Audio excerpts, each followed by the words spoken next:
దోమాడ గ్రామం, పెదపూడి మండలంలో దోమాడ గ్రామంలో ఏదైతే రోడ్ సైడ్న పేదరికం చేత పీడింపబడుతూ వారికి సొంతగా ఆస్తి లేని ఒక 8 కుటుంబాలు, ప్రత్యేకంగా ఈ కుటుంబాలు 2 నాయి బ్రాహ్మణులు, 2 ఎస్సీలు, 2 బీవర్సు, 2 సెట్టిపల్లి, బడుగు బలహీన అంటే ఎస్సీ బీసీలో ఉన్నారు. తెల్లవారుజాము 4 గంటలకే కనీసం వాళ్ళ వినతి కానీ వాళ్ళ గోడు కానీ వినకుండా వాళ్ళ నివాసాలని కూల్చేసినటువంటిది తీరు. నేను ఈ సందర్భంగా రాష్ట్రంలో ఉన్నటువంటి పెద్దలందరికీ లేదా ప్రజలందరికీ, బలహీన వర్గాల నాయకులందరికీ ఈ రాష్ట్ర ప్రభుత్వం అధికారం చేపట్టిన తర్వాత ఏ విధంగా ప్రవర్తిస్తుంది. మనకి గతంలో ఒక సామెత ఉండేది, పెద్దలు పేదలకు సాయం చేసేవారు, పెద్దలు పేదలకు సాయం చేసేవారు. ఈ ప్రభుత్వం పేదల్ని కొట్టి పెద్దలకు పెట్టు, పేదలను కొట్టండి పెద్దలకు పెట్టండి. ఇది స్పష్టమైన ఉదాహరణ. కారణం ఏమిటి?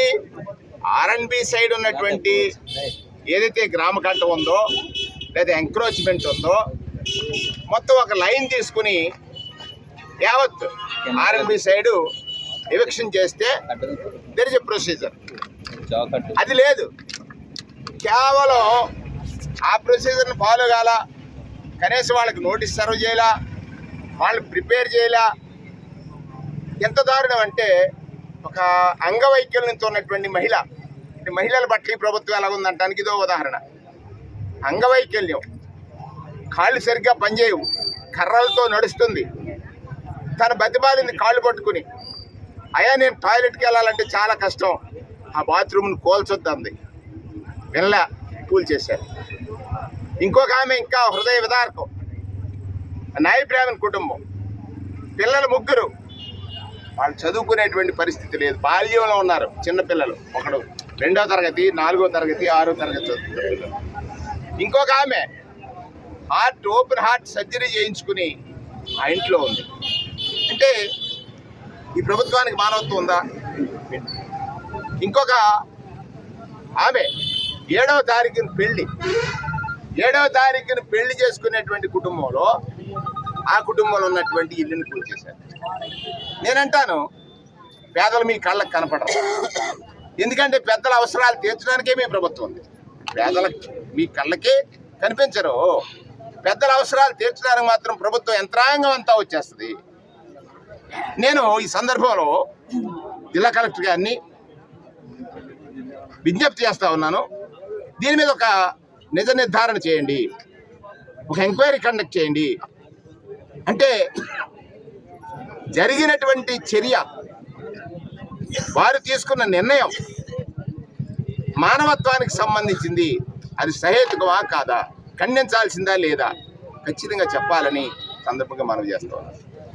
ఇక్కడ ఇప్పుడే రాజా చెప్పాడు, భారతీయ జనతా పార్టీకి సంబంధించినటువంటి శాసనసభ్యుడు, భారతీయ జనతా పార్టీకి సంబంధించినటువంటి పార్లమెంట్ సభ్యులు ఉన్నారు. ఈ దేశంలో గరీబీ హటావ్ లేదా పేదరికం ఉండకూడదు అంటాడు, మన్ కీ బాత్లో చెప్పాడు ప్రధానమంత్రి గారు. భారతీయ జనతా పార్టీ అంటే పేదలను కొట్టి పెద్దలకు పెట్టమందా? ఎందుకని? ఈ తొలగించినటువంటి 8 ఇళ్ళు ఒక రియల్ ఎస్టేట్ వెంచర్కి అడ్డంగా ఉన్నాయి.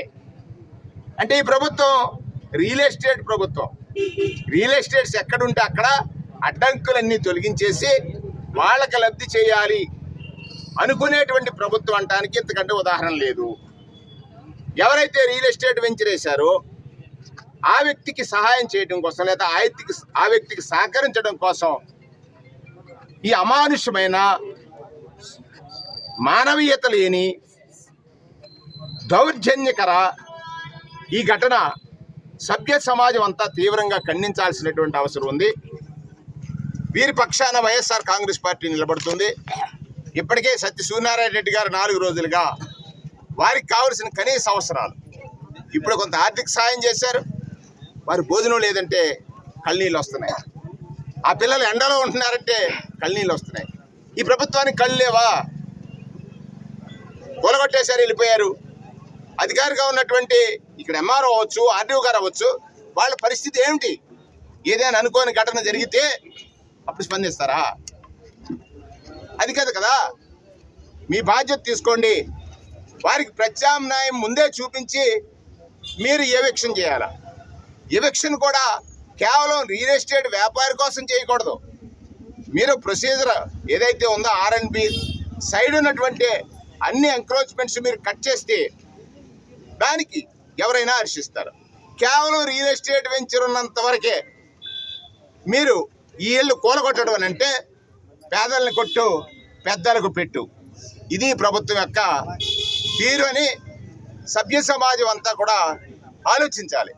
అంటే పేదవాడు ఉండటానికి లేదు, వాడిని హింసించైనా, వాడిని అనగదొక్కైనా, వాడికి కష్టం కలిగించైనా పెద్దల వ్యాపారానికి సహకరించాలి, ఇదే ప్రభుత్వ లక్ష్యం అనేటట్టుగా ఇక్కడ ఉన్నటువంటిది.